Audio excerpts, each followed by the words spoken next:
This past week was a true roller coaster ride for Carvana. You see, last week on Tuesday, November 1st, Carvana's stock was up 12.2% because of an analyst upgrade on its stock. JP Morgan analyst Rajat Gupta upgraded the stock to a neutral rating from the previous underweight rating and reiterated its price target of $20 per share. As a result, the stock soared, and it was one of the few positive press days for Carvana in all of 2022.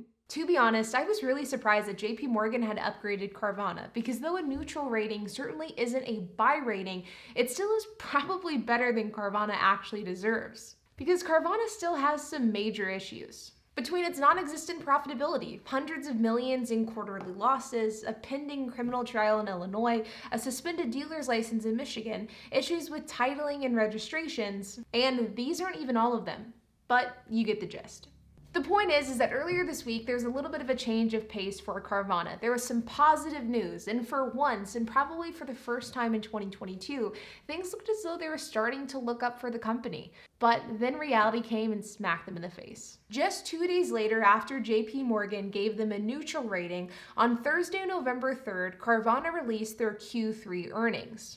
And things are not looking great. Carvana saw a decline in nearly every aspect of their business, reporting a net loss of $508 million, and their revenue fell 3% to $3.4 billion for the quarter. They sold 102,570 cars and trucks in the third quarter, which was down 8%. Though Carvana has only had one profitable quarter in the history of its company, this time last year they reported net losses of only $68 million. So Q3 of 2022 versus Q3 of 2021 is substantially worse. In a letter to shareholders, Carvana CEO Ernie Garcia III and CFO Mark Jenkins said the company made some of the most significant operational progress it has ever made, but that the increasingly challenging environment presented headwinds that inhibited that progress, allowing only a portion to show in our financial results. CEO Ernie Garcia III also stated that the environment has continued to get increasingly difficult since the end of the quarter,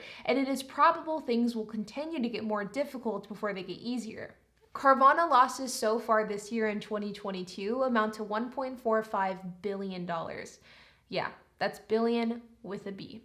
Now, in an effort to remain somewhat objective whenever it comes to Carvana, it is important to note that Carvana certainly isn't the only company experiencing some hardships this past quarter. Toyota recently reported a 25% drop in profit in Q4 due in large part to supply chain and chip shortage issues. CarMax saw larger than expected losses in Q3, and even Ford reported $827 million net losses this quarter. Tesla has also missed expectations. But while most companies are floundering, there are some companies that are thriving. For example, General Motors reported record-breaking profit in Q3, and Daimler Truck reported strong profits as well. Though it isn't likely that these profits will continue through 2023 as the car market and the car industry as a whole continue to shift. So there absolutely is some validity behind the statement that the current car industry and car market conditions have absolutely made it more difficult for companies to either curb their losses in the case of Carvana or turn a profit in cases like Ford. But the thing is, car dealerships and car manufacturers over the last year and a half have basically been handed profitability on a silver platter. It has been the perfect storm of events for them in order to make record profits, and we've seen this time and time again, quarter after quarter, company after company. With the exception of Carvana. Because even in the case of a perfect storm, like what we've seen throughout 2020 and 2021, Carvana was only able to turn a profit one quarter in the history of the company, and that was Q2 of 2021. So to blame market conditions is a perfectly valid excuse in most cases, but I don't know that this applies to Carvana. But the missed earnings expectations that happened last week wasn't even the worst thing that happened to Carvana, because on Friday, November 4th, a Morgan Stanley analyst decided to punch them in the gut one more time. An analyst with Morgan Stanley, who had previously had a price target of $68 per share for Carvana, has recently downgraded the company and stated that the Carvana stock may actually be worth as little as $1 per share. But he did release his official price targets of between $1 and $40 per share. On the news, Carvana stock fell nearly 40%, experiencing its worst trading day in company history and bringing its stock price to its lowest point since 2017. And to pour more salt into the wound, the same Morgan Stanley analyst had given Carvana a price target of $430 per share just this past March. And to be honest, I don't know if that tells you more about Carvana or the Morgan Stanley analyst, because I could have told you that Carvana was absolutely not worth $430 per share back in March of this year. But that's beyond the point, I guess. Carvana's all-time high stock price was $360 per share, which was back in August of 2021. And as I'm recording this video, the stock price sits at $8.76 per share.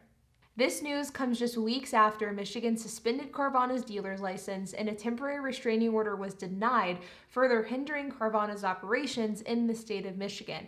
And just weeks before that, Carvana's general counsel was charged with criminal charges because of the company's actions regarding illegal vehicle title and registration paperwork filings. And this news comes just weeks before Carvana is set to appear in court for their first court appearance in relation to the Michigan license suspension. So from the looks of it, this could be a very tough month for Carvana. I feel like I've said this 100 times on this channel, but Carvana and the saga associated with the company is so interesting, and it really is, to a degree, sort of like a car accident that you can't look away from. We are obviously experiencing some pretty big shifts in not only the automotive market, but also the economy as a whole.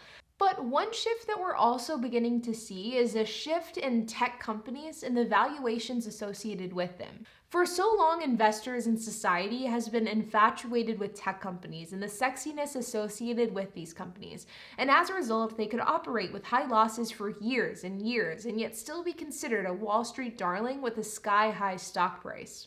But a lot of people believe, myself included, that with this recession, many of these companies that have never turned a profit will fall back down to earth, and our obsession with these companies will disappear, or at least dissipate, thus causing the company valuations to drop. And we're actually already beginning to see this with stalled company growth, company layoffs, and missed earnings. And the thing is, even though Carvana is absolutely a used car dealership, they've tried very hard to brand themselves as a tech company, and they've done a good job doing it. And their stock price over the course of 2021 has absolutely reflected that. But the problem is, I think that the strategy of branding yourself as both a car dealership as well as a tech company is something that's going to come back to bite Carvana. And that's because not only is Carvana feeling the pain of being an automotive dealer when automotive prices are going down drastically, but I also believe that Carvana will be hit with a double whammy because of the tech undertones of the company as a whole. And though this may have really helped Carvana in the past, I don't believe it will be much help for much longer. In fact, the rose-colored glasses of Carvana have already begun to fade dramatically. And as the economy begins to turn, the tech aspect of the Carvana business won't be a huge benefit any longer. In fact, it might be a hindrance. But with that being said, you guys, I hope that you enjoyed this video. Carvana does have their Michigan court appearance coming up next week, so if you want to stay tuned to see what ends up happening with that, make sure to follow. But like always, if you have any questions, comments, if you have anything to add, I would love to hear it, so make sure to leave a comment down below. And while you guys are at it, make sure to hit the like button, hit that subscribe button, and hit the notification bell, and I'll see you guys in the next video.